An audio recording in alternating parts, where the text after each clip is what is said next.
So with that, right, I'm going to pose you the first question, Swee Yong. So the first question that we have on our end is really how reliable is property as a retirement nest egg? Because you know, right, for the older generation, they see property as like a surefire, sure make money one, investment never fail, right? Correct. And in fact, for many of them, property can even make up more than like 70%, 80% of their entire wealth and entire portfolio. So I really want to hear from you, right? What's actually your perspective on this? And can millennials ourselves, right, also rely on property as this nest egg? So I'm going to mute myself now and let you take over and answer this question. Are you looking for an honest agent to buy, sell, or rent your properties? Contact us at IPA in the description below. It is possible as a retirement nest egg.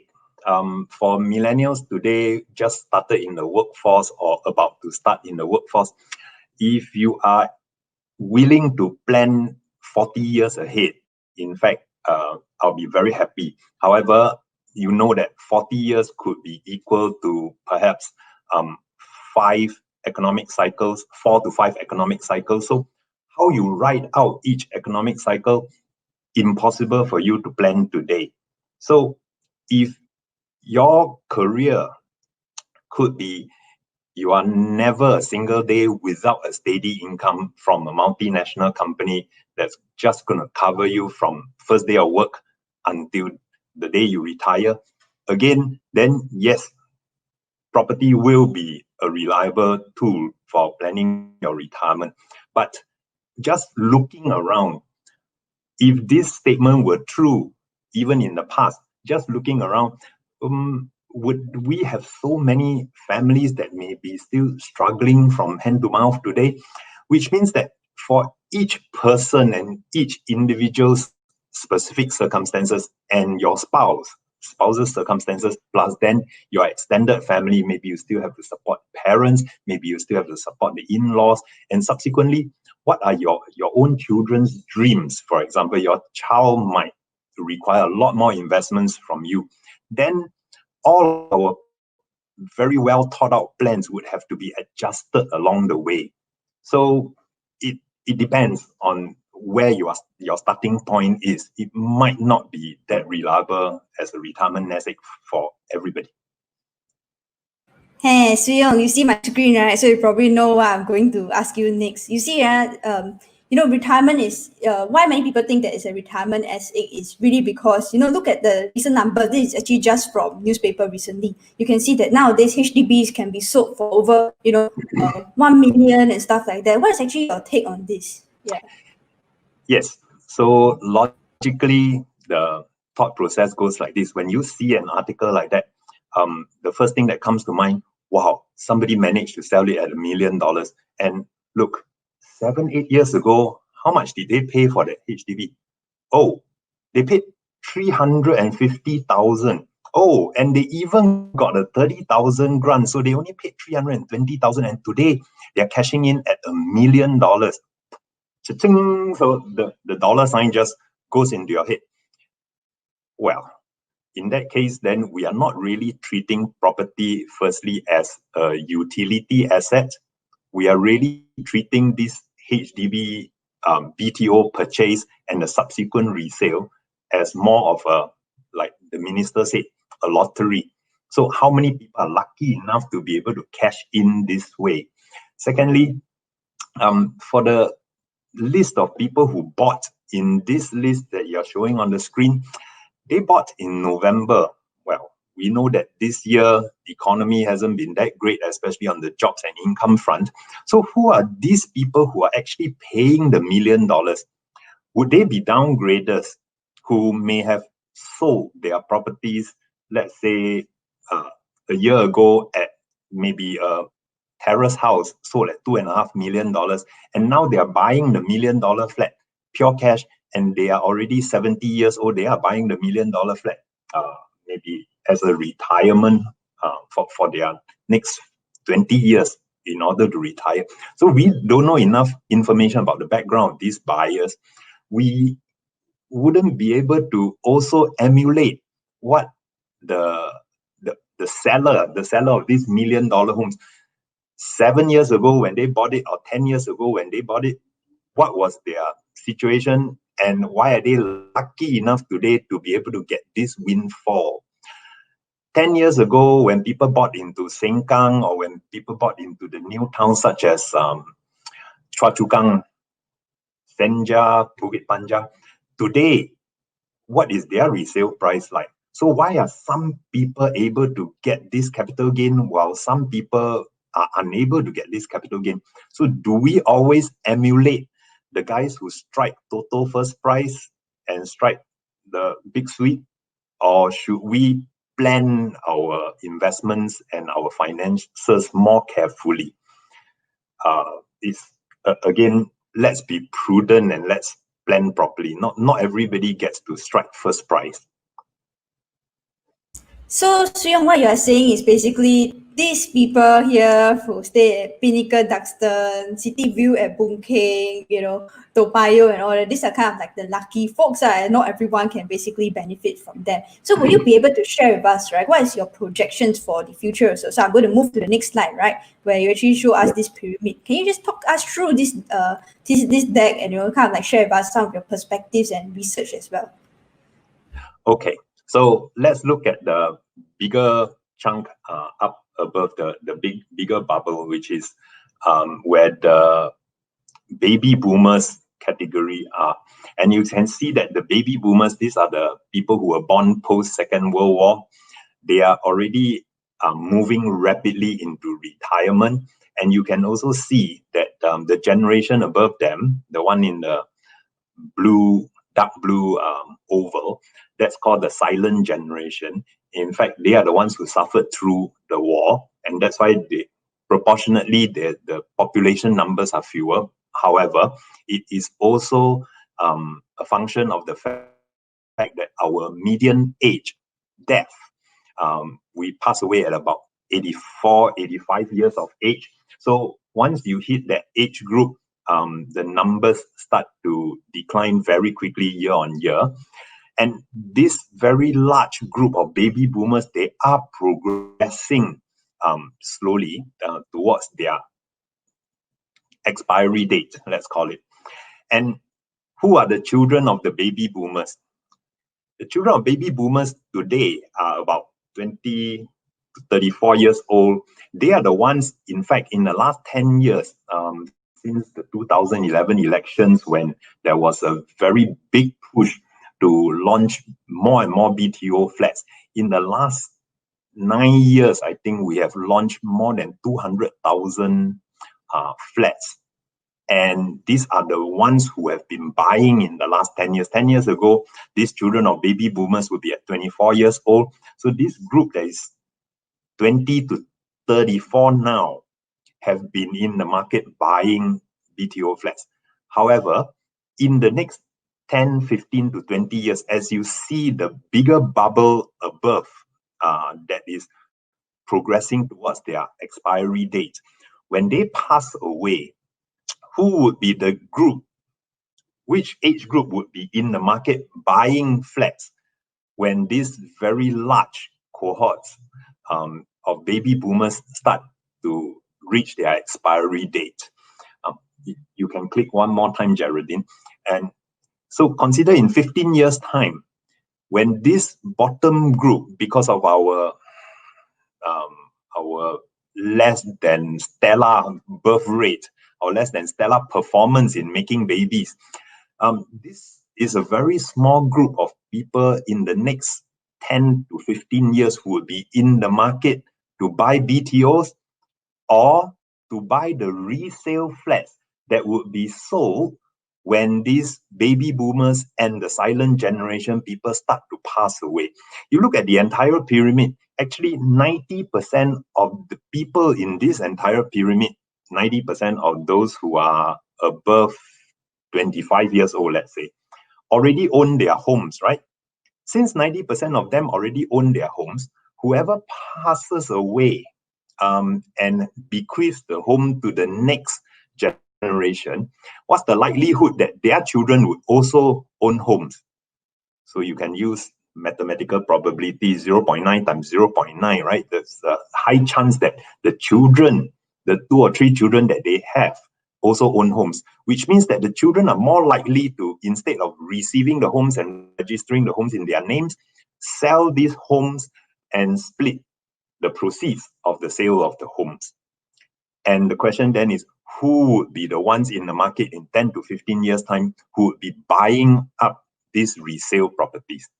And then we also get a little bit more complication in the fact that, next slide please, a little bit more complications in the fact that many of these older generation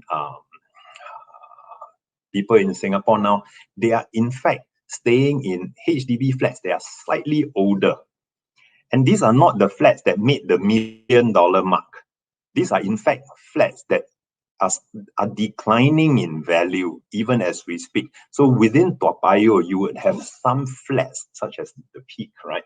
That's at the 900,000 to $1 million level. Yet you would have in Toa Payoh flats that are below $400,000. It's the same location.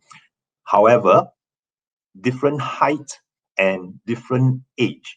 And the older generation of Singaporeans and Singapore PRs, Singapore residents, are staying in those that are older, which means that by the time they pass away, these flats are even older. So looking at this new chart now, you see that the 1960s vintage of HDB flats that were completed and supplied, that 1960s vintage is generally almost all have been torn down. Some of them in Tiong Bahru would have undergone the conservation status, but most of them have left us already. But the 1970s and the 1980s vintage of HDB flats, we were building the nation at that time. Economy was booming.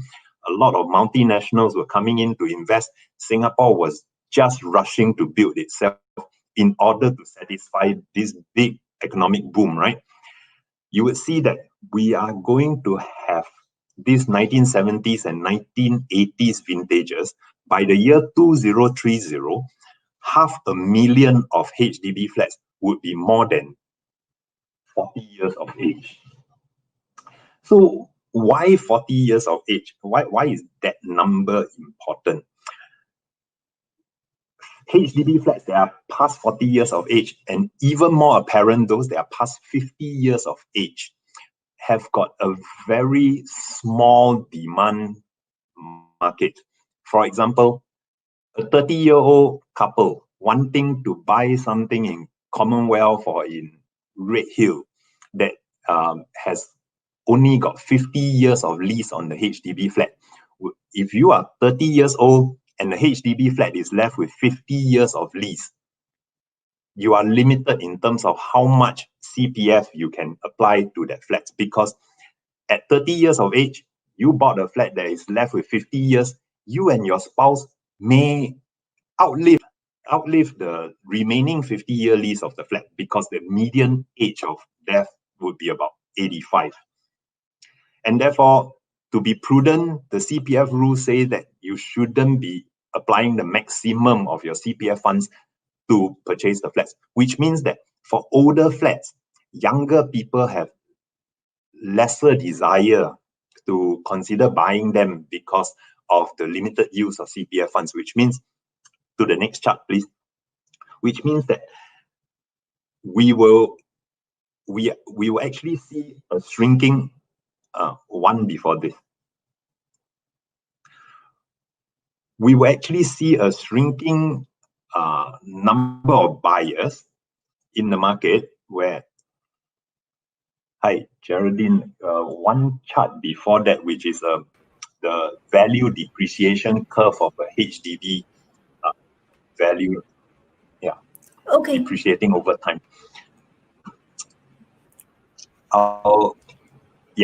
I'll explain this chart a little bit. This is sort of a simulation done in 2017.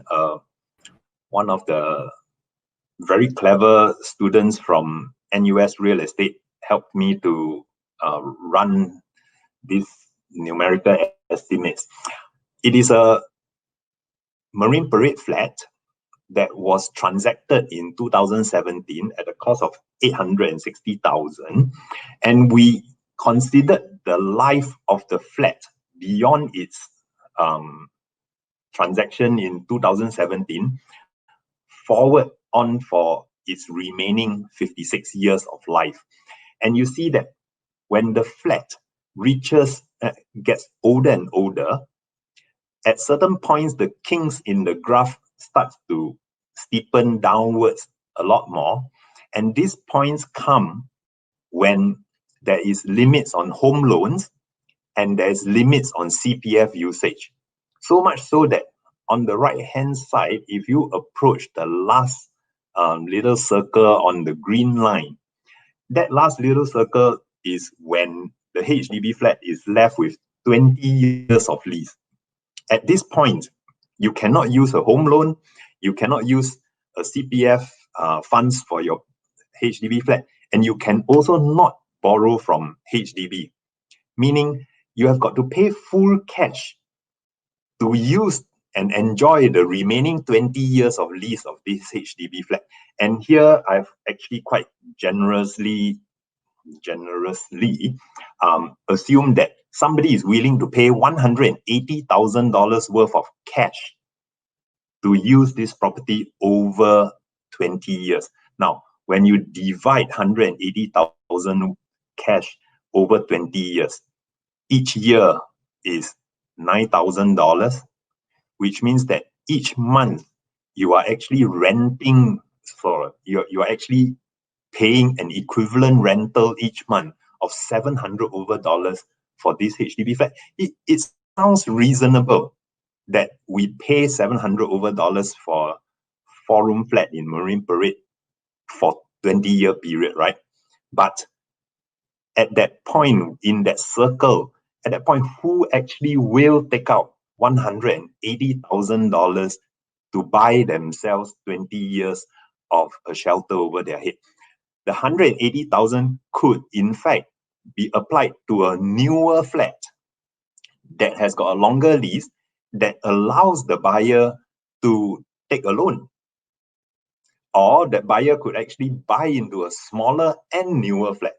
Why does he have to buy this 4-room flat that is only left with 20 years of lease and paying upfront the full rental across 20 years? So based on this simulation, you see that in fact, the graph should steepen downwards and devalue faster than what I have conservatively estimated as the depreciation. So I have actually expressed some of these concerns. I expressed them in my next slide, please. Express them in Straits Times opinion articles. I've written them in my book number 4, and on the screen now you're seeing that's my book number 5. I've explained these consequences of what Singapore will be facing over the next 20 years. And when you superimpose the HDB flat devaluation curve with the fact that the aging population is going to throw out more and more resale HDB flats as the baby boomers pass away, then the pressure on resale valuation would really be increasing over the next 10 years. So my question to the people who are buying $1 million HDB flats is, today you buy them when their lease is left with 90 years. You paid $1 million for it. In 20 years' time, your flat will be left with 70 years lease. How much do you expect your $1 million to be able to hold up? In 20 years' time, do you expect that your HDB flat will be worth 900,000 or 1.1 million? Because the decay is unstoppable. The lease depreciation is unstoppable. So if they have paid full cash on $1 million because they are retiring, nothing for me to say. But if they haven't thought about the consequences of what's happening in the next 20 years against the backdrop of the aging population, against the backdrop of a lease depreciation, then I suggest that they re-examine their finances. Not all of us are rich enough to chase after the $650 Tesla shares, right?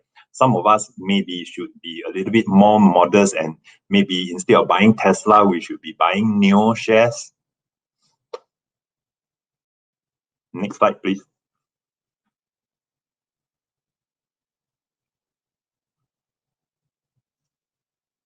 Oh. So just to sum up, aging population is one consideration. Increased demand on healthcare facilities, that's something else that I've been thinking about, but we are not going to discuss that today. There is another related piece of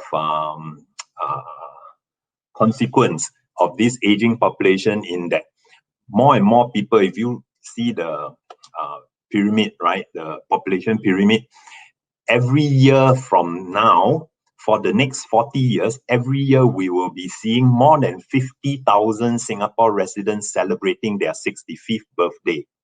Now, 65th birthday is an important milestone. You can withdraw a lot of your CPF if you have them, if you have got them over the minimum retirement sum level. In the next 40 years, each year we will have 50,000 Singapore residents crossing the 65th year mark.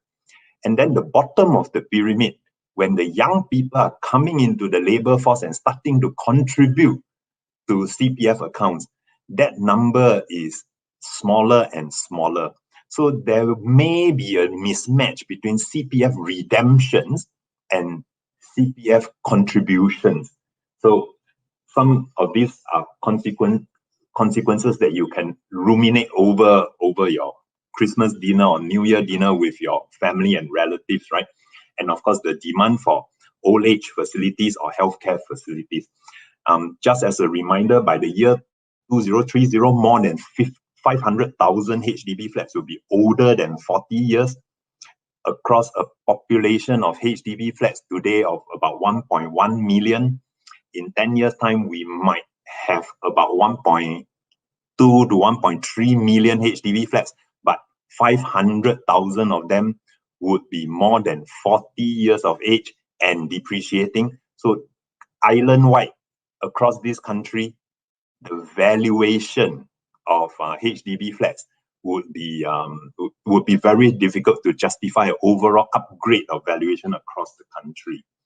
So I'm expecting that, together with the increased number of deaths, that the number of resale HDB flats, as well as private residential properties due to inheritance and wealth transfer, that the resale numbers of flats will also grow significantly, starting from, I think, in 5 years' time.